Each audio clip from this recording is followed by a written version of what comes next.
ஐஸ்வர்யா ரீசெண்டா என்ன படம் பாத்தீங்க? படம் பார்த்தனா? நீங்க பார்த்த படம் ரீசெண்டா? மெய்யழகன். மெய்யழகன் பார்த்தேன். கடைசியா பார்த்த படம் தான் புஷ்பா. புஷ்பாவும் பார்த்தேன். கரெக்ட். நல்லா இருந்தது. பிடிச்சிருந்தது. புஷ்பா படத்துல அந்த கிரௌடுக்காக வந்து அல்லு அர்ஜுன் அரசு ஒரு நடிகரை பார்க்க வந்த கூட்டம் அதுல வந்து அவரை அவருக்கு வந்து 2 நாளுக்கு அப்புறம் தான் தெரிஞ்சதுன்னு சொன்னாங்க. எப்பவுமே ஒரு ஆக்டர்ஸ் வந்து க்ரௌட்ல வரும்போது கொஞ்சம் ஒரு செக்யூரிட்டி ப்ராப்பரா ஒரு மேனேஜ் பண்ணிருக்கணும் அப்படின்னு நான் நினைக்கிறேன். அப்புறம் இந்த மாதிரி அப்புறம் அவங்க கவர்மெண்ட் ரூல்ஸ் போட்டிருக்காங்கன்னு நினைக்கிறேன். இதுக்கப்புறம் வந்து ஏர்லி மார்னிங் ஷோஸ் எல்லாமே கேன்சல் பண்ணியிருக்காங்க. ஒரு ஆக்டர்ஸ் வரும்போது அந்த ஒரு சேஃப்டி மெஷர்ஸ் இருந்தா பெட்டர்னு எனக்கு தோணுது. பிகாஸ் எப்பவுமே எந்த ஆக்டர் போனாலுமே ஒரு பயங்கரமான ஒரு கூட்டம் இருக்கும். அது ஒரு ஃபேன்ஸ் ஸ்பெஷலா ஒரு பண்ணுவாங்க. அந்த மாதிரி ஒரு விஷயம் நடந்தது ரொம்ப கஷ்டமா இருந்தது. ஃபர்ஸ்ட்லி அது ரொம்ப ரொம்ப கஷ்டமான ஒரு விஷயம். அது யாரை பிளேம் பண்றதுன்னு நம்ம கரெக்டா எனக்கு தெரியல. இங்க கூட நிறைய கூட்டம் எல்லாம் வருது, நிறைய நடிகர்கள் வருது, இங்க நிறைய இந்த மாதிரி பாதிப்புகள் இருக்கு. ஆனா உயிரிழப்புகள் இல்லை, நிறைய காயங்கள். ஸோ அதான் ஒரு ஒரு அன்எக்ஸ்பெக்டடான ஒரு விஷயம் தானே. அது எதுவுமே வந்து இப்ப நீங்களே சொல்றீங்க, பல வருஷமா நம்மளும் பண்ணிட்டு இருக்கோம். நம்மளே வந்து தலைவர் படம்லாம் morning show first day first show எல்லாம் போய் பார்ப்போம். அந்த மாதிரி எதுவுமே நடக்கல இப்போ வரைக்கும். இந்த மாதிரி நடக்கும்போது ஸோ ஐ திங்க் இன்னும் கொஞ்சம் கேர்ஃபுல்லா இருக்கும். பட் ஆனால் கவர்மெண்ட் வந்து இனிமே அந்த மாதிரி ஷோஸ் வேண்டாம் அப்படின்னு ஒரு முடிவுக்கு வந்திருக்காங்க. I think which is a good thing. நல்ல ஒரு விஷயம். கரண்ட் மூவி இப்போ வந்து நான் தெலுங்கு படம் ஒன்று நடிச்சிட்டு இருக்கேன். January 14th ரிலீஸ் ஆக போகுது. சங்கராந்தி. தமிழ்ல வந்து நான் வந்து இப்போ வளையம்னு ஒரு படம் நடிச்சிருக்கேன். சிஸ்டர்னு ஒரு படம் நடிச்சிருக்கேன். எலிபாபு சார் போன வருஷம் ஒரு 5 படம் ரிலீஸ் ஆச்சு. நிறைய பேக் டு பேக் வருதுன்னு ஒரு இது வந்தது. இந்த வருஷம் வந்து டியர்னு ஒரு ஜிவி பிரகாஷ் நானும் நடிச்ச ஒரு படம் ரிலீஸ் ஆச்சு. அதுக்கப்புறம் ஒரு சின்ன கேப். அப்படியா? ஒரே ஒரு படம் தாங்க நடிக்கிறேன். இன்னும் நடிச்சேனே ஆல்ரெடி. வந்தா நடிப்போம். நல்ல கதை. என்னோட படங்கள்லாம் நீங்க பாத்திருப்பீங்க. நல்ல கதையா இருந்தா. பொதுமக்கள் எந்த மாதிரி கதை இது? நல்ல கண்டென்ட் ஓரியன்டா இருக்கணும். அதே சமயத்துல ஒரு என்டர்டெயின்மெண்ட் இருக்கும். என்டர்டெயின்மெண்ட் ஐ திங்க் ரொம்ப ரொம்ப முக்கியம் நினைக்கிறேன். அப்புறம் எமோஷனல் கனெக்ட் பண்ணும். மெய்யழகன் மாதிரி படங்கள் வந்து ரொம்ப ஸ்லோவா இருந்தாலுமே மக்கள் மத்தியில வந்து ஒரு பயங்கரமான ஒரு கனெக்ட் இருந்தது. ஒரு எமோஷனல் கனெக்ட் இருந்தது. நீங்க பாத்தீங்களா? பாக்கலையா?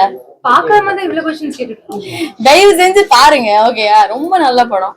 நீங்க எத்தனை பேர் இங்க நிறைய பேர் பாத்துருப்பாங்க நினைக்கிறேன். ரொம்ப நல்லா இருந்தது இல்ல? சி அந்த மாதிரி படங்க. நிறைய கமெண்ட் ரொம்ப மோசமா. நான் ஆக்சுவலா படம் பார்க்கல சார். இன்னும் படம் பார்க்கல. பட் எங்க அம்மா பார்த்தாங்க. எங்க அம்மா பார்த்து ரொம்ப நல்லா இருக்குன்னு சொன்னாங்க. பொதுவா விமர்சனங்கிற பேர்ல ரொம்ப ஆட் பண்றது கரெக்ட். அது கொஞ்சம் குறைவா இருந்தா நல்லா இருக்கும். ஏன்னா ஒரு படம் ஒருத்தருக்கு எல்லாருக்குமே பிடிக்கணும்னு ஒரு அவசியம் இல்லை இல்லையா? படங்கள் ஒருத்தருக்கு பிடிக்கும், சில படங்கள் ஒருத்தருக்கு பிடிக்காம இருக்கும். அது மாதிரி இருக்கும்போது யாரையும் புண்படுத்தாம ஒரு விஷயம் சொன்னா கொஞ்சம் நல்லா இருக்கும், பெட்டரா இருக்கும். பிடிக்கலன்னு சொல்றது தப்பு இல்ல. அது ஒரு நம்ம என்ன விதத்துல சொல்றோம். இப்ப என்னவா இருந்தாலுமேங்க, இப்போ சார் நீங்க வந்து இந்த மாதிரி பேசாதீங்க, எனக்கு கொஞ்சம் பிடிக்கல, கொஞ்சம் கஷ்டமா இருக்கு அப்படின்னு சொல்ல, இப்படி பேசாதையா, சும்மா எதுக்கு இப்படி பேசிட்டு இருக்க அப்படி சொல்றதுக்கு ஒரு வித்தியாசம் இருக்குல்ல. சோ அந்த ஒரு இதுதான். இப்போ நான் கொஞ்சம் ரிக்வெஸ்டிங்கா ஒரு பேசும்போது உங்களுக்கே தோணும், ஓகே சரிங்க அப்படின்ற மாதிரி இருக்கும். நான் கொஞ்சம் கோபமா பேசினா உங்களுக்கு எப்படி இருக்கும்? நீ என்ன அப்படி பேசுற, நானும் இப்படி பேசுறேன் அப்படி இருக்கும்ல. சோ யாரையும் புண்படுத்தாத ஒரு விஷயத்துல வந்து நம்ம எந்த விஷயமா இருந்தாலும் சொன்னா யாரையும் ஹர்ட் பண்ணாம பிடிக்கலன்றது கண்டிப்பா சொல்லலாம். ஆனா அது சொல்ற விதம்னு ஒண்ணு இருக்கு. அவ்வளவுதான். நடிக்க ரொம்ப நாள் ஆயிடுச்சு. சொல்லுங்க நீங்க போன் பண்ணி வெற்றிமாறன் சார் கிட்டயும் சொல்லுங்க. ஏதாவது கண்டிப்பா ஒரு சான்ஸ் இருந்தா அவங்களே கூப்பிடுவாங்க. பிகாஸ் அவங்க கூட நம்ம நடிச்சிருக்கோம் இல்லையா? உங்களுக்கு தெரியும் நம்ம ஒரு 10 வருஷத்துக்கு மேல சினிமால இருக்கும். பெரிய பட்ஜெட் ஏதாவது கமிட் ஆயிருக்கீங்களா? சொல்லிட்டேன் நான் 2 படம் பண்ணிட்டு இல்ல, இருக்கேன். இவரு தனுஷ் இது பெரிய பட்ஜெட் தான். இப்ப நான் நடிச்சிட்டு இருக்கேன். தில்ராஜு சார் சார் அனில் ராவிபுடின்னு சொல்லி ஒரு பெரிய டைரக்டர் அவரு. வெங்கடேஷ் சார், நான், மீனாட்சி சௌத்ரி. இப்போ ரீசெண்டா இந்த திரைத்துறை சேர்ந்தவர்களுடைய இதையே கேட்டுட்டு இருக்கோம். ஒரு வேண்டாம் சார், அதை பத்தி நான் சொல்றதுக்கு எனக்கு எதுவும் இல்ல. எனக்கு கல்யாணம் ஆகல, சோ என்ன விட்டுடுங்க. கூடிய சீக்கிரம் சொல்லிடுறேன். Okay, thank you so much. தமிழக வெற்றி கழகம் விஜய் கட்சியில ஆரம்பிச்சிருக்கிற நிறைய நடிகைகள்லாம் வந்து அவங்களுக்கு சப்போர்ட் பண்ணிட்டு எனக்கு நான் தளபதியோட ஃபேன். எனக்கு ரொம்ப பிடிக்கும் அவரு. மக்களுக்கு யார் நல்லது பண்ணாலும் அவங்களுக்கு நம்ம கண்டிப்பா சப்போர்ட் பண்ணி தானே ஆகணும். என்ன சொல்றது, நல்லது நடந்தா சந்தோஷம். நடிகர் விஜய இது ஒரு ஃபேனா இருக்கு. அதே வந்து ஒரு அரசியல் தலைவர் விஜயம் அதே இதோட தான் பாக்குறீங்க. அந்த இப்போ அப்படி ஏதாவது மாறுமா என்ன? மனுஷன் பதவிகள் மாறும் போது ஒரு ஒரு அப்படியே ஆஸ் an actor நான் வந்து எனக்கு ரொம்ப பிடிக்கும். சும்மா நான் நிறைய இன்டர்வியூஸ்ல சொல்லியிருக்கேன். அது எதுவுமே மாறாதுங்க. அவரை வந்து நான் ஒரு ஆக்டரா எனக்கு ரொம்ப பிடிக்கும் அவரை. அவங்க வந்து ஒரு ஒரு ஒரு பொலிட்டீஷியனா ஆகணும்னு சொல்லிட்டு ஒரு முயற்சி எடுக்கிறாரு. நல்ல விஷயம் தானே. மக்களுக்கு சேவை செய்யணும்னு நினைக்கிறாரு இல்லையா? அதே போல பெஞ்சால் புயல்ல வந்து புதுச்சேரி, சார் போதும் கிருஷ்ணகிரி, சார் போதும் ப்ளீஸ். இல்ல நிறைய இல்ல ரொம்ப ரொம்ப நிறைய பேசிட்டேன் நானு. வந்து சினிமாக்கு வந்து 20 வருஷம் ஆயிருக்கு. ரொம்ப சந்தோஷமா இருக்குல்ல. ஒரு நடிகைனாவே வந்து 4 வருஷம் தான் நடிக்க முடியும், 5 வருஷம் தான் நடிக்க முடியும் அப்படின்ற ஒரு விஷயத்த பிரேக் பண்ணி இப்போ நான் 12 வருஷமா இந்த இண்டஸ்ட்ரியில. எப்படி பாடி மெயின்டைன்?